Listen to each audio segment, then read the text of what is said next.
உங்களுக்கு எவ்வளவு தெரியும் என்பது முக்கியமல்ல, உங்களுக்கு தெரிந்ததை கொண்டு எவ்வளவு செய்து முடித்தீர்கள் என்பதுதான் முக்கியம். வெற்றி பெற்றவனுக்குத்தான் அடுத்து வெற்றி பெறுவோமா என்கிற பயம் இருக்கும். ஆனால் தோற்றவனுக்கு அடுத்து கண்டிப்பாக வெற்றி பெறுவோம் என்ற நம்பிக்கை இருக்கும்.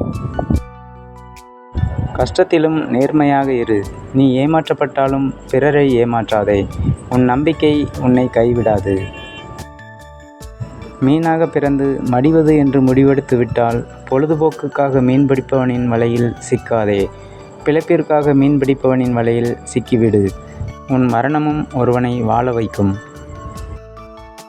உன்னுடைய நெஞ்சில் வஞ்சகம் இல்லாதவரை உன்னை யார் வஞ்சித்தாலும் திருப்பி அடிக்கும் காற்று கூட உனக்கு சாதகமாகவே அடிக்கும். இன்று உன்னை தூக்கி கொண்டாடுபவர் ஒரு நாள் இறக்கியும் விடலாம், தூக்கியும் விடலாம். தயாராக இரு.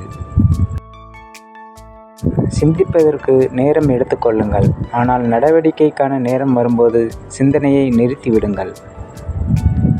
கசப்பான உண்மைகளை வெளிப்படையாக சொன்னால் பல உறவுகள் பிரிந்து விடுவதால் தான் இனிப்பான பொய்களை பல பேர் அழகாக சொல்லிக்கொண்டு இருக்கிறார்கள்.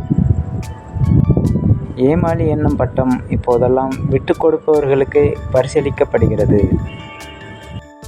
மகிழ்ச்சி வேண்டுமென்றால் பிறர் விரும்பியதை செய்.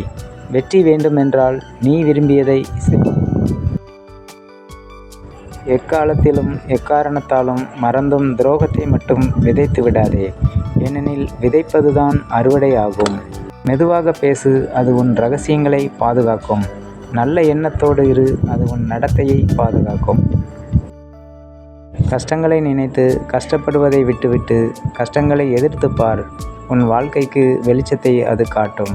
நன்றி, வணக்கம்.